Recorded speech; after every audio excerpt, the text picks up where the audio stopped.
औज़ुबिल्लाहि मिनश्शैतानिर्रजीम बिस्मिल्लाहिर्रहमानिर्रहीम। Dear students, अस्सलामु अलैकुम। उम्मीद करता हूँ आप सब खैरियत से होंगे। जैसा कि आप लोग जानते हैं कि लास्ट सेशन में हमने फॉर्मेट स्पेसिफाइड्स के बारे में बात की थी, जिसमें हमने इंटीजर से रिलेटेड फॉर्मेट स्पेसिफाइड्स को देखा, इसी तरह करैक्टर फॉर्मेट स्पेसिफाइड्स को देखा, फिर हमने फ्लोटिंग पॉइंट फॉर्मेट स्पेसिफाइड्स को देखा। इन कॉन्सेप्ट से रिलेटेड हमने कुछ एग्जाम्पल प्रोग्राम्स को भी वर्कआउट किया और प्रैक्टिकली इन चीज़ों को टेस्ट किया कि ये चीज़ें किस तरह से ट्रीट होती हैं। बिल्कुल उसी तरह आज का लेक्चर भी इंतहाई इम्पोर्टेंस रखता है। आज का जो टॉपिक है वो है field width specified.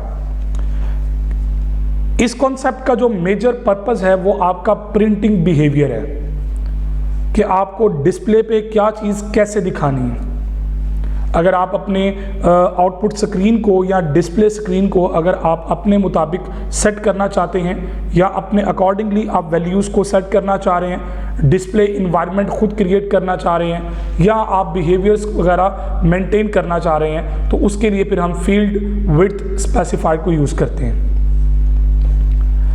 The number of columns or spaces used to display or print a value on the output device or screen is called field width।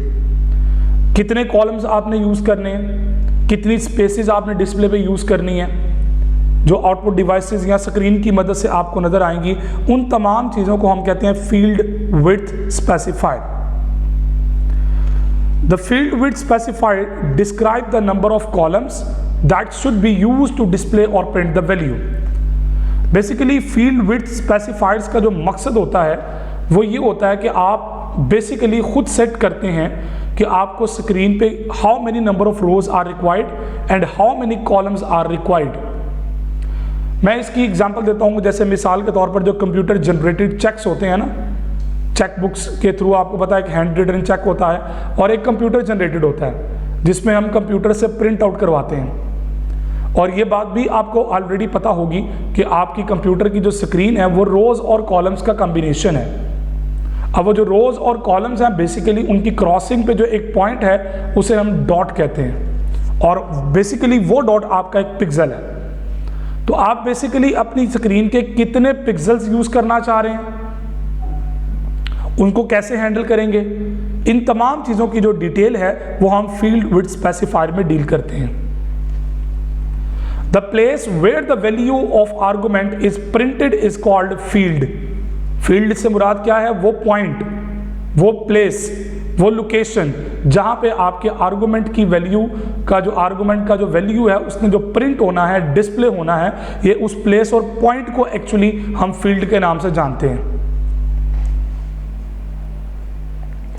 अब इसके जनरल सिंटैक्स की बात करें तो बड़ा सिंपल है, परसेंटेज का सिंबल आता है, ठीक है। स्पेसिफायर्स जितने भी हैं वो सारे पर्सन के साथ शुरू होते हैं, तो वो फ्लैग आ जाएगा उसके बाद। अब ये फ्लैग यहाँ पे प्लस का माइनस हो सकता है, यहाँ स्पेस हो सकती है, अभी हम इसकी बात करते हैं। उसके बाद फील्ड विड्थ है और फिर उसके बाद प्रिसीजन है कि आपको कितने उसके जो है वो स्पेसिफाई करना है वैल्यू को, कितनी प्रिसीजन के अंदर आपने।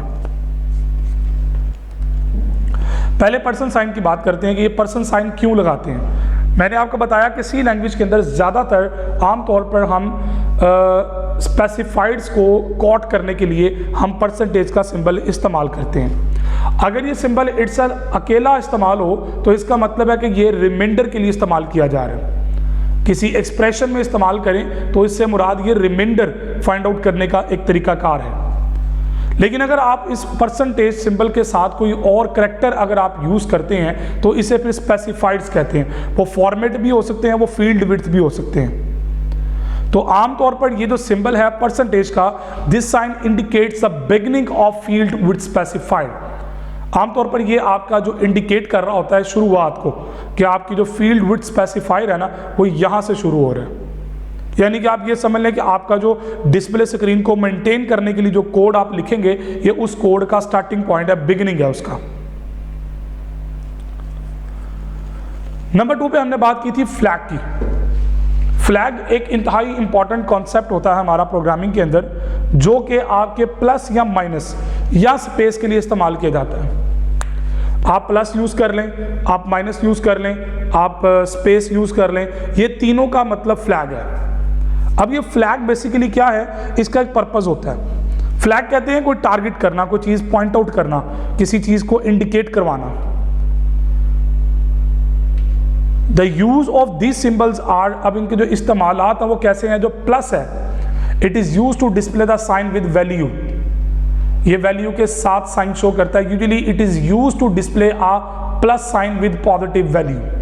अगर आपके पास कोई पॉजिटिव वैल्यू है and you want to show the positive sign with that, तो आप फिर उसके लिए फिर प्लस का सिंबल जो है वो फ्लैग के तौर पे इस्तेमाल करते हैं। देखिए ना, कॉमनली जब आपको चीज डिस्प्ले करवाते हैं स्क्रीन पे, अगर वो नंबर पॉजिटिव हो तो वो बताता नहीं कि ये पॉजिटिव वाला है, लेकिन बाय डिफॉल्ट चूंकि हमें पता होता है कि ये पॉजिटिव नंबर है तो इसलिए हम उसको पॉजिटिव कंसीडर करते हैं, अदरवाइज वो प्लस उसके साथ लिखा नहीं होता है, लेकिन नेगेटिव वाले साइन के साथ वो नेगेटिव बताता है।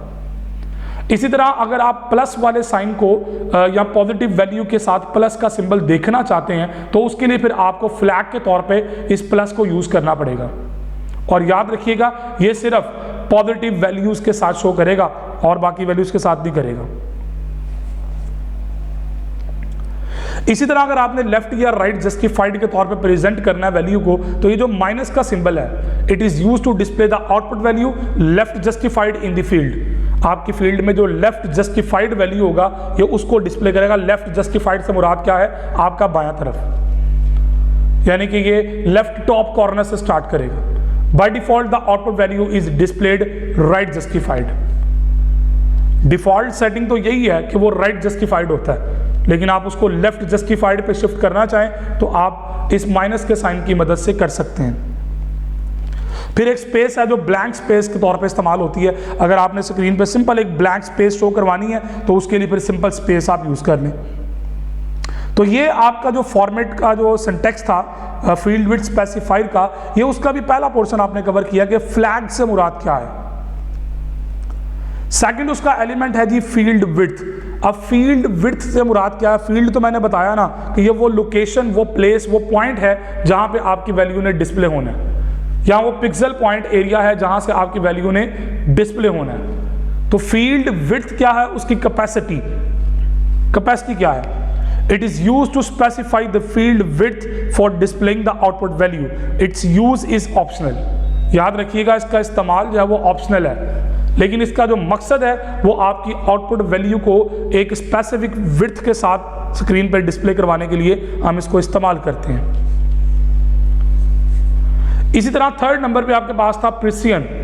अब प्रिसिजन किस लिए इस्तेमाल करते हैं, ये वैल्यू की प्रिसिजन के लिए इस्तेमाल करते हैं। अशारिया के बाद कितने आपने डिजिट लेने हैं या ओवरऑल आपने कितने लेने हैं। So it is used to specify the value for precision. ये प्रिसिजन के लिए वैल्यू को स्पेसिफाई करता है।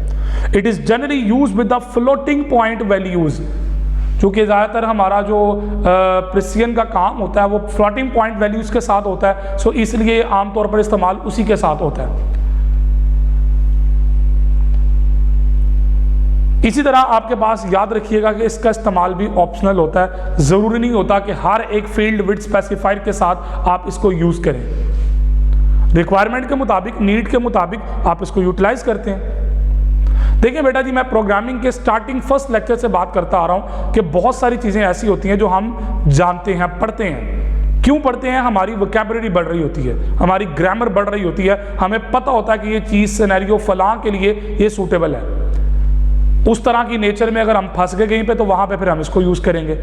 ऐसी सिचुएशन में अगर कहीं पे हमारे लिए प्रॉब्लम क्रिएट हो रही है तो वहाँ पे फिर हमें कौन सा कॉन्सेप्ट यूजफुल होगा हमारे लिए। सो अब यहाँ पे कुछ इंपॉर्टेंट नोट्स आप अपने पास पॉइंट आउट कर लें, वो बड़ी इंपॉर्टेंट चीज़ें जो मैं बताने लगा हूँ। If the output value has less size और length than the specified field width, ठीक है, आप अगर आपकी जो आउटपुट वैल्यू है अगर उसका साइज लेस है या लेंथ उसकी लेस है तो आप तब जो है उसको स्पेसिफाइड करेंगे फील्ड की विड्थ को। Then blank spaces are placed on the left और राइट। तो इन दोनों सूरतों में आप जो है वो ब्लैंक स्पेस यूज कर लेंगे, या लेफ्ट पे या राइट पे। सिमिलरली अगर आपकी आउटपुट वैल्यू लार्ज है लेंथ से, then the specified field width, then the field width will be extended to fit its value. वो एक्सटेंड करके उसको वैल्यू को फिट कर देगा, उसकी वैल्यू को फिट करेगा उसके अंदर। ठीक है ना, वो अभी आगे चल के मैं एग्जाम्पल भी कोट करूंगा, आपको ये चीज़ें क्लियर कर दूंगा इंशाल्लाह। सो बताने का मकसद क्या था इंपॉर्टेंट, कि फील्ड विड्थ का जो साइज होता है ना वो बड़ा मैटर करता है, जिसकी बेस पर आप अपने जो है वो प्लेस करते हैं ब्लैंक स्पेस को लेफ्ट या राइट पे, या फील्ड की विड्थ को एक्सटेंड करता है उसके साइज के मुताबिक। यहां पे एग्जांपल मैं जैसे कोट कर देता हूं आपके लिए, to display the value of integer variable x by specifying its width 10। अब वो बेसिकली x की जो वैल्यू है ना वो 10 कैरेक्टर तक जाएगी। अब उसका पर्सन देख लिया आपने क्या यूज किया, पर्सन 10d, तो ये x को 10d के साथ रिप्रेजेंट करेगा। मैं आपको इसका डेमो दिखा देता हूं जी। हम इसको बने हुए पहले प्रोग्राम को कोड कर लेते हैं जी, और इसके अंदर अभी हमने जस्ट प्रिंट आउट करवाना है अपने रिजल्ट को। मैं यहाँ पे इंटीजर टाइप x ले लेता हूँ, ठीक है, और x को वैल्यू में पास कर देता हूँ 6। अब मैं यहाँ पे वो प्रिंट एफ कर रहा हूँ जी, प्रिंट f। अब मैं यहाँ पे कोड कर देता हूँ value of x, so value of x is equivalent to person 10d, और यहाँ पे आप उस वेरिएबल का हिंट दे दें। अब आप इसको डिस्प्ले करके देखें, आपको आइडिया हो जाएगा कि वो 10 विड्थ में कैसे लेके आ रहा है। ये देखें 10 कॉलम्स या 10 कैरेक्टर उसने ऑक्यूपाई किए, और ये नॉर्मली मैंने आपको कहा कि राइट साइड से स्टार्ट होता है। तो देख लें आपके सामने जो स्पेस एक्स के बाद कितनी ज़्यादा उसने यूटिलाइज की है। इसी तरह एग्जाम्पल 2 कोड कर लेते हैं, to display the value of floating point variable y having the field width of 15 with 2 decimal point. अब यहाँ पे आपने ये बताया टोटल लोकेशंस के जो सेल हैं वो 15 आपने कॉलम्स लेने हैं, लेकिन इशारिया के बाद आपने 2 लेने हैं। इशारिया के बाद आपने 2 लेने हैं, तो इसी को हम मॉडिफाई कर लेते हैं। जैसे मैं कहता हूँ 6 पॉइंट, ये मैं कुछ पॉइंट ले लेता हूँ यहाँ पे, और मैं इसको इंट की जगह फ्लोट कर देता हूँ, और यहाँ पे मैं करता हूँ जी 10.5, और यहाँ पे f कर देते हैं इसको। ठीक है जी। अब इसका जो रिजल्ट आप देखेंगे वो आपको क्लियर कर देगा कि अशारिया के बाद तो उसने 5 कैरेक्टर लिए ना, 2 4 और 1 5, टोटल उसके 10 हैं, तो 10 के मुताबिक उसने डील कर लिया। अब आप उसको जिस तरह से ट्रेड करते जाएंगे वो उसके मुताबिक कोड आपका एडिट होता जाएगा। तो बेसिकली फील्ड विड्थ का जो मकसद है वो आपके नंबर ऑफ कॉलम्स यूटिलाइज जो आपने स्क्रीन पे करने हैं। बाज़ औक़ात होता है आपने कोई ऐसी चीज़ प्रिंट आउट करवानी है जहाँ पे स्पेसिफिक लोकेशन पे जाके आपने प्रिंटिंग करनी होती है, तो फिर उस सिनेरियोज के अंदर आप जो है वो फील्ड विड्थ कॉन्सेप्ट को यूज़ करते हैं। द क्वेश्चन इज कि आप इंटीजर के लिए इस फील्ड विड्थ को कैसे सेट करते हैं। So specifying the field width for the integer, तो बारी बारी हम इनको देखते हैं, इंटीजर के लिए भी देख लेते हैं, फ्लोट के लिए भी देख लेंगे। तो इंटीजर के लिए पहले बात करते हैं कि इंटीजर के लिए हम स्पेसिफाई जो करते हैं वो कैसे करते हैं। तो कुछ कॉन्सेप्ट हैं जो यहाँ पे मैं आपको बताना चाहता हूँ। The integer format specified person D और पर्सन आई, ये अनसाइंड के लिए आपको पता है इस्तेमाल होता है, इज यूज टू डिस्प्ले और रीड द इंटीजर वैल्यू। आपने रीड करवाना है या प्रिंट करना है, इन दोनों सूरतों में आप इंटीजर के लिए पर्सन डी या आई यूज करेंगे। An integer number is written between the symbol person and the format character d or i as per your requirement। Data की नेचर के मुताबिक d और i दोनों में से कोई एक यूज करते हैं। This integer number specifies the field width। ये जो इंटीजर है ना ये बताता है कि इसकी फील्ड विड्थ को कैसे सेट करना है। Suppose values of integer variable x and y are 62 and 716। एक की 62 है, एक की 716 है, दोनों की, ठीक है। अब आप क्या करते हैं, to display value of variable x and y with field width of 5 and 8 respectively. तो देखें एक के साथ आपने 5 कर दिया और एक के साथ आपने 8 कर दिया, एक के साथ 5 और एक के साथ 8, तो इन दोनों के करस्पॉन्डिंगली वो वैल्यूज को जो है वो मिला के टोटल 8 और 5 टोटल 13 0 से स्टार्ट करेगा। तो ये आपके पास जो है the above statement indicates that 5 column will be used to display the value of x। इसी तरह 5 कॉलम वो करंट लोकेशन पे ले जाएगा। It will take the first 5 columns from the current position. इसी तरह suppose the current position is at column 0, तो आपके पहले 5 बनेंगे 0 से 4 तक, और the value is displays as the right justified, और वैल्यूज आपकी राइट जस्टिफाइड से लिखना शुरू होती है। इसी तरह the value of variable x is 62, ठीक है। So it will take the column 3 and 4 and blank spaces will be inserted in place of column 0, 1 and 2। चूंकि आपकी वैल्यू है 62, राइट से नोट करें ना तो 4 और 3 कवर हो गया, 0 1 2 खाली रहे। इसी तरह आपने जो दूसरा आपका y का वेरिएबल है, 8 कॉलम उसके लिए आपने रिजर्व किए। 8 column will be used to display the value of variable y, so it will take the 8 columns after the first 5 columns such as column starting from 5 to 12। अब देखें पहले 4 तक तो 0 से 4 तक तो ऑक्यूपाई कर लिए x ने, उसके बाद वाला वेरिएबल y है ना, तो उसके बाद 6 से स्टार्ट करेगा, यानी कि 0 से अगर स्टार्ट हो तो वो 5 से शुरू करेगा, 5 से 12 तक, तो टोटल मिला के 8 और 5 13 होते हैं। The output of the puff statement, जो आपकी आउटपुट नजर आएगी ना, वो एक्चुअली कुछ इस तरह की फॉर्म में नजर आएगी। ये मैंने आपको कॉलम नंबर यहाँ पे लिख दिए हैं, अदरवाइज आपकी स्क्रीन पे सिर्फ इस तरह शो होगा 62 and 716। सो देखिएगा जरा, हम यहाँ पे दो वेरिएबल ले लेते हैं जी। सो दोनों इंटीजर टाइप के हैं, मैं int x is equivalent to 62 कर देता हूँ, और इसी तरह यहाँ पे मैं इंटीजर टाइप का y कर देता हूँ 716, और यहाँ पे प्रिंटिंग अब करते हैं हम। अब प्रिंटिंग पे आपने चेक करना है कि यही असल आपकी वर्किंग है, 5D, ठीक है। उसके बाद आपने स्पेस दी, अब ये स्पेस आप ना भी दें तो %8D, तो एक x का और एक y का, दोनों उसने उठा लिए। अब आप रिजल्ट स्क्रीन पे देख लें, 62 और 716 ये किस तरह प्रिंट हुए हैं, बिल्कुल उसी तरह जिस तरह हमने यहाँ पे उसको ग्राफिकली ऑब्जर्व कर लिए। अब ये ग्राफिकली मैंने आपको टेबल की फॉर्म में बना के दिखा दी चीजें। अब जब तक आप खुद इसको इंप्लीमेंट नहीं करेंगे, फिर वही बात जो मैं अक्सर हर लेक्चर में करता हूं कि यार जब तक आप खुद प्रैक्टिस नहीं करेंगे, आप खुद इन कॉन्सेप्ट को ट्राई नहीं करेंगे, ये चीजें आपके लिए मुश्किल से मुश्किल होती जाएंगी। जो चीजें आप एक बार हाथों से खुद गुजार लेंगे, उनकी प्रॉब्लम फिर दोबारा आपके लिए नहीं आएगी। Now specifying the field width for floating point number. अभी तक तो हमने बात की ना इंटीजर कैसे डील होते हैं, अब हमने बात करना है फ्लोटिंग पॉइंट के लिए।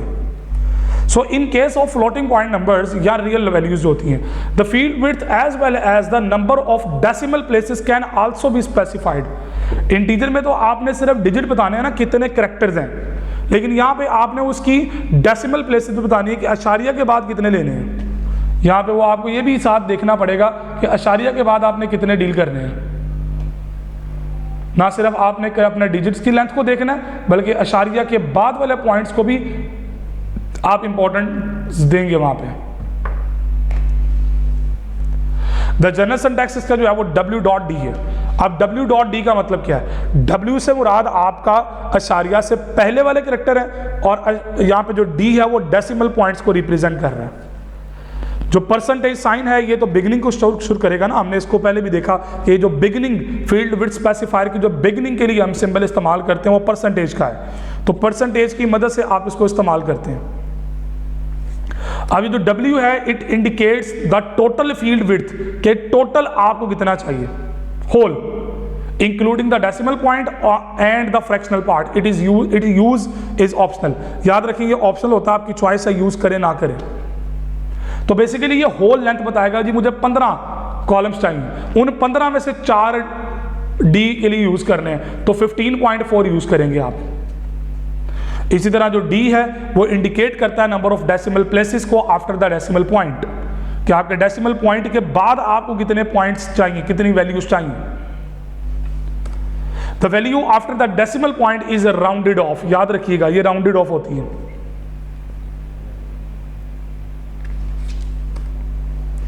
By default 6 digits are displayed to the right of the decimal point, so its use is optional। ये आपकी चॉइस है।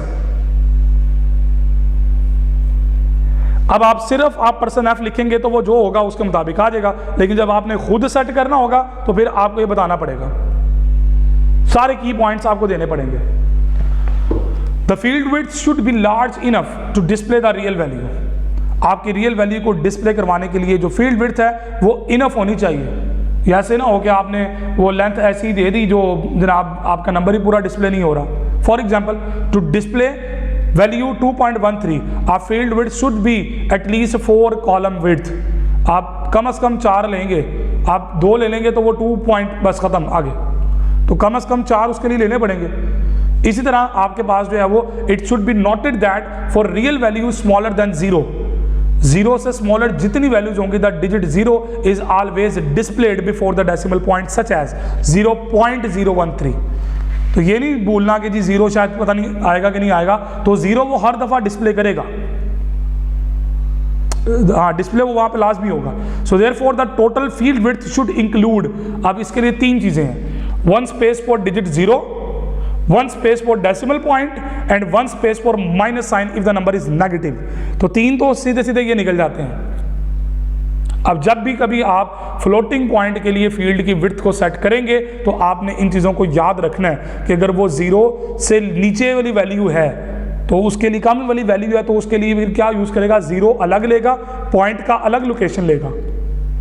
लेकिन खाली पॉजिटिव नंबर 0 से बड़ा है 1.2 है तो ये 3 लोकेशन है, 1.2 पॉइंट की भी अपनी लोकेशन है, 0 की भी अपनी एक लोकेशन है, और अगर नंबर नेगेटिव आपने दिया तो नेगेटिव की अपनी एक लोकेशन है।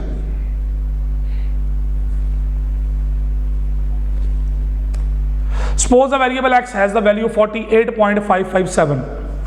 अब ये 48.557 है। To display the value of x having the field width 10 with 2 decimal places, आपने 10.2 किया, टोटल कितने होंगे 10। अब वो कैसे डिस्प्ले होने हैं? The above statement shows that the total field width is 10 including 1 place for decimal point and 2 places for digit after the decimal point। Total 10 होंगे, इनमें से 3 ये निकल गए, ठीक है ना, 3 ये निकल गए तो 2 उधर 48 आ जाएंगे। टोटल आपके पास जो बनेंगे वो किस तरह बनेंगे? The number will be displayed right justified in 10 columns. अब वो आउटपुट कैसे होगी? वो ऐसे होगी, 0 से 9 है ना, तो 10 टोटल ऐसे बनते हैं। 56 अशारिया के बाद उसने 2 लिए, राउंडेड ऑफ किया ना, 557 था तो 56 कर दिया उसने, तो उससे पहले 48 आ गया या 46 आ गया।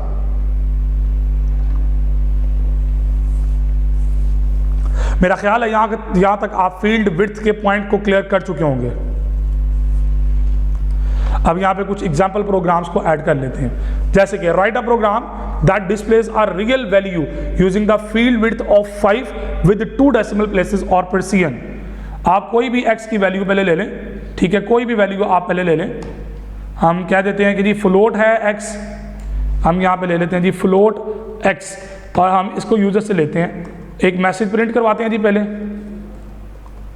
प्लीज एंटर वैल्यू, ठीक है जी, पर्सन x, और हम यहाँ पे स्कैन f की मदद से हम इसको रीड कर लेते हैं, पर्सन f कॉमा x। लें जी ये डिस्प्ले हो गया। अब आपने डिस्प्ले करवाना है, सो पर्सन पर्सन \n, ये नई लाइन पे ले जाएगा। अब यहाँ पे हमने इसको ऑपरेट करना है, तो टोटल उसने कहा कि जी आपके पास 5 होंगी, field width of 5 with 2 decimal, ठीक है ना, तो 5 विद 2, ठीक है, टोटल 5 होंगे। तो मैं यहाँ पे 5 ले रहा हूँ, 0.2 अशारिया के बाद क्योंकि 2 चाहिए हमें, ठीक है। अब उसके बाद ये फ्लोट टाइप का है तो इसको यहाँ पे f देना ज़रूरी है। लें जी, और यहाँ पे भी \n करके इसको नई लाइन पे भेज देता हूँ। लें जनाब, चेक करें, प्लीज़ एंटर वैल्यू, ये मैसेज है simple.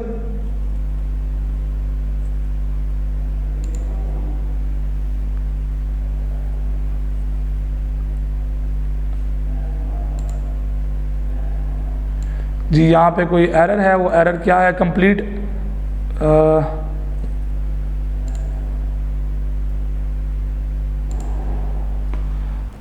Late me check first. चलें अभी हम करते ही हैं कि फ्लोट की वैल्यू को ना खुद ही हम सेट कर देते हैं। ये को मैसेज के अंदर प्रॉब्लम आ रहा, हाँ सॉरी प्रॉब्लम ये थी कि ये x यहाँ पे नहीं आना था, ठीक है जी। ये देखें जी, स्क्रीन पे वैल्यूज आती हैं, ये मैं देता हूँ, वैल्यू क्या प्रिंट होगी? 5 टोटल है, 76.99 ये डिस्प्ले करेगा जी। यहाँ पे कुछ उसने एरर दिया है, ठीक है जी, दोबारा चलाते हैं जी। 78.987 तो 99 आएगा, देखिए 78.99, तो 5 टोटल थे ना। अब मैं यहाँ पे अगर इसको टोटल 7 कर देता हूँ तो ये 7 करैक्टर में आ जाएगा। ये देखिए जी, 2 उसने छोड़े, 4 5 6 7, ठीक है जी। अशारे के बाद 2 ही लिए उसने। क्लियर होगी बात? सो ये एग्जाम्पल हमने कवर कर ली। इसी तरह एग्जाम्पल 2 एक और ले लेते हैं। Write a web program that display a real value 77.8888 using different precisions. So इसको देख लेते हैं जी। डिफरेंट परसीजन के अंदर हम यहाँ से ये वैल्यू ही पास कर देंगे यूज़र को, तो उसके बाद हम यहाँ पे अब सेटिंग कर लेते हैं। अब वो सेटिंग क्या करनी है, मिसाल के तौर पर जी हम कहते हैं कि जी इसको आप रखो, पहले हम कर लेते हैं फॉर एग्जांपल कि जी 0.4, सिर्फ इशारे के बाद 4 दिखाओ, टोटल जितने मर्जी लो, ठीक है जी, टोटल जितने मर्जी लो, इशारे के बाद हमें जो है वो 4 दिखाएं। उसके बाद हम कहते हैं इशारिया के बाद 3 दिखाओ, फिर 2 और फिर 1 और उसके बाद इशारिया के बाद हम 0 कर देते हैं और इधर हम ओरिजिनल शो करवा लेते हैं, ठीक है जी। तो रिजल्ट चेक कर लें जी, कोई भी नंबर आप देते हैं जी, नंबर आपको दिया गया था 77.888। सो देखें 4 3 2 1 0 और फाइनली ओरिजिनल वैल्यू जो भी थी वो 6% के साथ आ गई। सो इस तरह आप डिफरेंट फॉर्मेट फील्ड विद स्पेसिफाइड्स को आप ट्रीट करके अपने मुताबिक आप हैंडल कर सकते हैं। एक और एग्जांपल यहां पे कोट करते हैं जी, बड़ी इंटरेस्टिंग एग्जांपल है। Write a program to convert the 20.3 centigrade temperature into the Fahrenheit rate using the formula F is equal to 9/5 into C plus 32। अब वो कहता है कि आपने क्या करना है, इसको जो रिजल्ट डिस्प्ले करवाना है ना, जो स्क्रीन करवाना, वो फील्ड विड्थ 10 की होगी विद 3 प्रिसीजन, टोटल 10 होंगे, इशारिया के बाद 3 लेने हैं। तो अब इस प्रोग्राम को हम बड़ा इंटरेस्टिंग वे से सॉल्व करते हैं। देखें एक रियल प्रॉब्लम आपके सामने अब आई है ना, अब प्रॉब्लम के मुताबिक आपने इसको ट्रीट करना है, ठीक है जी। तो सबसे पहले याद रखिएगा आपको एक वैल्यू चाहिए, आपको वैल्यू रिक्वायर्ड है ना, कि जिससे आपने फ़ारेनहाइट रेट से C टेम्परेचर में कन्वर्ट करना है, ठीक है ना। तो आपको पहले हम ले लेते हैं वैल्यू, एक F और C, 2 वैल्यूज ले ली। अब यूजर ने C प्रोवाइड करना आपको, सो हम यहाँ पे एक मैसेज दे देते हैं, print F please enter value of C, ठीक है जी। और उसके बाद हम स्कैन F की मदद से पर्सन F, और यहाँ पे हम इसकी वैल्यू को स्टोर करवा लेते हैं C की, ओके जी। उसके बाद अब हमारा फार्मूले की एग्जीक्यूशन है। सो हमने कहा F इज इक्वल टू 9/5 है पहले, सो 9/5। उसके बाद है जी मल्टीप्लिकेशन का सिंबल, ओके। उसके बाद C है, ठीक है जी। उसके बाद प्लस 32 है। आप ये ब्रैकेट का इस्तेमाल ना भी करें तब भी उसने पहले डिवाइड करना है, फिर मल्टीप्लाई करेगा, फिर प्लस करेगा, फाइनली जो रिजल्ट आएगा वो F में स्टोर कर देगा। अब हमने प्रिंट करवाना है F के रिजल्ट को। द रिजल्ट इज, अब यहाँ पे आपने पर्सन F देना, टोटल आपके 10 थे, इशारे के बाद 3 आपने लेने थे। सो यहाँ पे F की वैल्यू आप प्रेजेंट करवा दें। सो मैं यहाँ पे \n कर देता हूँ, नई लाइन पे ले जाता हूँ इसको। सो चेक कीजिएगा जी, अब C की वैल्यू हम फॉर एग्जांपल देते हैं जी 20.3, चूँकि क्वेश्चन में मेंशन था तो हमने उसी को फॉलो करना है। लेकिन जी 52.300, ठीक है। अब यहाँ पे एक छोटी सी चीज़ मैं आपको दिखाना चाहता हूँ कि यहाँ पे मैंने सिर्फ 5 लिया हुआ है, मैं 5.0 अब करूँगा। अब आप रिजल्ट नोट कीजिएगा, अब रिजल्ट डिफरेंट होगा। अब आप नोट करें, रिजल्ट डिफरेंट आएगा। अब रिजल्ट डिफरेंट क्यों आया? My question is why result is different. वही काम किया जो पहले कर रहे थे हम। फर्क ये आया कि मैंने आपको याद होगा जब हम डीलिंग कर रहे थे डिवीजन के लिए, तो मैंने आपको रूल बताया था कि अगर फ्लोटिंग पॉइंट के साथ आपने डिवीजन करनी है तो आपने याद रखना है कि जनाब आपके दोनों में से कोई एक नंबर फ्लोट टाइप का होना चाहिए। यहाँ पे दोनों आप इंटीजर दे रहे थे। सो ये एक इंतहाई इंपॉर्टेंट की पॉइंट है जो मैंने आपके साथ शेयर किया है। इसी तरह अगर आपने डिस्प्ले करना है अपनी आउटपुट वैल्यूज को लेफ्ट जस्टिफाइड पे, तो लेफ्ट जब बाय डिफॉल्ट वो राइट पे होती है, अगर लेफ्ट पे लेके आना है तो उसका तरीका उसके साथ माइनस का सिंबल आप लगा देते हैं। So if a minus sign is specified before the feed width, the output value will be displayed left justified, तो वो ऑटोमेटिकली उसको लेफ्ट जस्टिफाइड कर देगा। Suppose the value of x is equal to 62 and y is 716, तो display करवाने के लिए आप दोनों के साथ देखें माइनस लगाएं, तो वो दोनों को माइनस लगाने के साथ वो लेफ्ट जस्टिफाइड पे डील करेगा। ये देखें, मैंने ग्राफिकली आपको दिखा दिया, कोड नहीं दिखाऊंगा, आप खुद इसको चला के देखें, आप खुद इसको अपने मुताबिक इसको डील करके देखें। अब फाइनली लेक्चर के एंड पे मैं एक एग्जांपल आपके लिए कोड कर रहा हूं। मैं चाहता हूं कि इस एग्जांपल को आप खुद सॉल्व करें। Write a program to declare and initialize values into 2 floating point variables. 2 floating point variables आप लेंगे। आप compute the procedure of these 2 numbers. आपने क्या करना है जी, कंप्यूट करना है इनकी प्रोडक्ट को, 2 नंबर्स की, and round of these numbers and there result of 2 decimal places. फिर उसके रिजल्ट को आपने 2 डेसिमल प्लेसेस में कन्वर्ट करना है। The field width for all variable is 15। दोनों के लिए टोटल मिला के 15 है। Display the numbers and there result both in right justified and left justified form. Default वो राइट होता है, अगर उसके साथ माइनस लगा देंगे तो वो लेफ्ट हो जाएगा। सो उम्मीद करता हूं कि ये चीज आप आराम से खुद कवर कर सकते हैं। फाइनली आज के लेक्चर में हमने जो चीजें कवर की हैं, मैं उनका एक बार ओवरव्यू करवा देता हूं। ये एग्जांपल आपके लिए छोड़िए करने के लिए, आप खुद ट्राई करेंगे तो आपकी प्रैक्टिस अच्छी हो जाएगी। सो फाइनली आज के लेक्चर में हमने फील्ड विड्थ स्पेसिफाइड से बात स्टार्ट की। फील्ड विड्थ स्पेसिफाइड्स क्या होते हैं, फिर हमने इंटीजर्स के लिए डील करना सीखा कि इंटीजर्स के लिए फील्ड विड्थ स्पेसिफाइड्स कैसे डील होते हैं, फिर फ्लोटिंग पॉइंट्स के लिए कैसे डील होते हैं, फिर हमने उससे रिलेटेड प्रोग्राम एग्जांपल्स को देखा, फिर उसके बाद हमने displaying output values of left justified minus का साइन लगा के करने के लिए देखा, फिर हमने उसकी भी एक प्रोग्राम एग्जांपल को देखा। फाइनली आज के लेक्चर में मैंने आपको फील्ड विड्थ स्पेसिफाइड्स के मेन कॉन्सेप्ट जो है वो कवर करवाए हैं। बाकी चीज़ें अब आपके लिए हैं कि वो आप प्रैक्टिस के तौर पे जितना उसको इन्हांस कर सकते हैं आप करेंगे। सो अगले लेक्चर में हमारा टॉपिक थोड़ा सा चेंज होगा, हम स्ट्रिंग टाइप या कैरेक्टर टाइप वेरिएबल्स की तरफ मूव करेंगे। अपना बहुत सारा ख्याल रखिएगा, दुआओं में याद रखिएगा। अगले लेक्चर तक के लिए इजाज़त दीजिए। अल्लाह हाफिज़।